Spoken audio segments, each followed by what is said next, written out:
All right, what's going on, you guys? Nick here with Nick Strength and Power. So I wanted to make a video about the downfall of female bodybuilding. So a lot of people requested that I make a video on female bodybuilding as well as male bodybuilding. And the reality is there's just not as many female bodybuilders anymore because the sport for female bodybuilders has pretty much completely disappeared. There's pretty much no competition except for the Wings of Strength competition. So that brings me to the first point that I wanted to talk about, which is basically the removal of the Miss Olympia and the Miss International competition. So it all started with the Miss International. So a lot of you guys know I go to the Arnold Classic almost every year, and I've always gone to the Miss International competition up until the year that they stopped doing it. I thought it was a very good show. I thought it was very entertaining, and I thought the champions of the Miss International at the Arnold Classic were very good female bodybuilding champions. So up until 2013, the Miss International was basically the second most prestigious title that a female bodybuilder could win. And in 2013, they stopped having it. So 2013 was also the same year that they introduced women's physique to the Olympia stage. And that's the year that Dana Lynn Bailey won the very first Miss Olympia competition in the physique category. So the following year, in 2014, they would also remove the Miss Olympia competition from the Olympia weekend. So Iris Kyle won both the final Miss International competition in 2013, and she also won the final Miss Olympia competition in 2014. Now, I've personally met and talked to Iris Kyle several times, and she's like the most humble, nicest person you'll ever meet. I mean, there's so many people out there that say so many mean things about her and say so many mean things about female bodybuilders in general.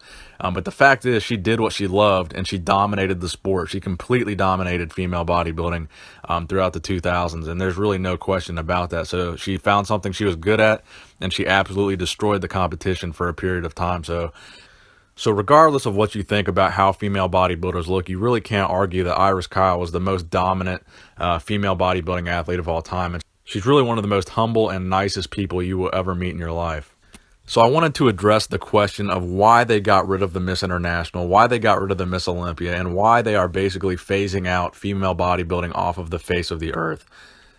So obviously what the NPC and the IFBB are trying to do is trying to appeal better to the mainstream audience. So what they've done is they've introduced divisions like bikini, figure, physique, fitness.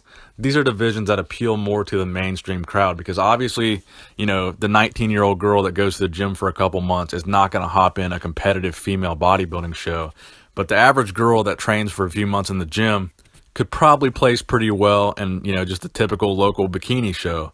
So the way that I see it, they've tried to introduce stepping stones. So the stepping stone is bikini. So a lot of girls that train, you know, they want some attention. They want to look good on stage. So there's bikini shows for those girls who have just been training a couple months. They think they look good and they want to get on stage and compete and get a trophy. So bikini is like the stepping stone division. So, and that actually has its own place on the Olympia stage, which I think is absolute, you know, I think it's nonsense. I think if bikini can be on the Olympia stage, then female bodybuilding should absolutely be there as well, but I'll get to that in a minute. So they also have the figure division. So figure is basically a stepping stone up from bikini. So once these girls have been training for a while, they actually put on some muscle mass. Figure is for a little bit bigger, more muscular look, but still kind of a toned down version, not even really close to what bodybuilding is. So, you know, figure is kind of the girls who've been training a little bit longer. They have a little bit more muscle, and they want to move up to a little bit more competitive of a division.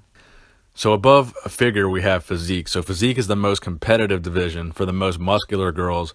And in my opinion, the physique division is really starting to look like female bodybuilding. So basically, I don't really know why they got rid of female bodybuilding. They just wanted to rename it.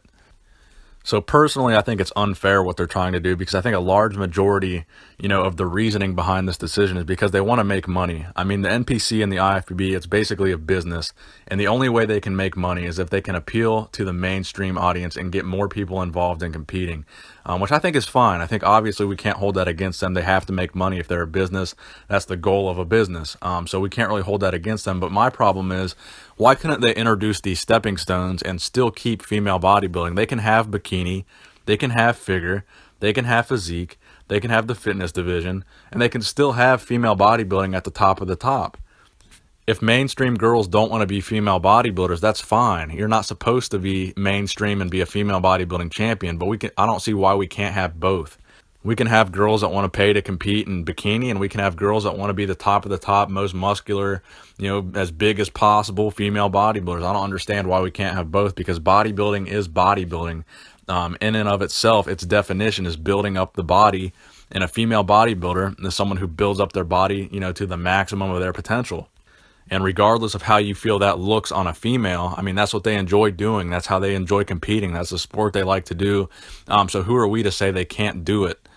I think there's actually plenty of fans of female bodybuilders that would like to see that come back and that actually enjoy watching the females compete as well as the males. I don't see why males can build their bodies, to the maximum potential and females can't.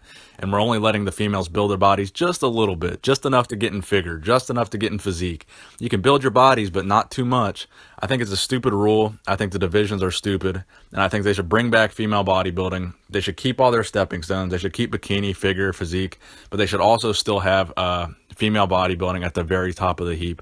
So let me know what you guys think in the comment section below. Do you think it was fair that they got rid of female bodybuilding? Do you think they should allow it to come back? What do you think of female bodybuilders that look like Iris Kyle? So please give the video a thumbs up if you enjoyed it. Please subscribe if you have not subscribed already. Nick Strength and Power, signing out.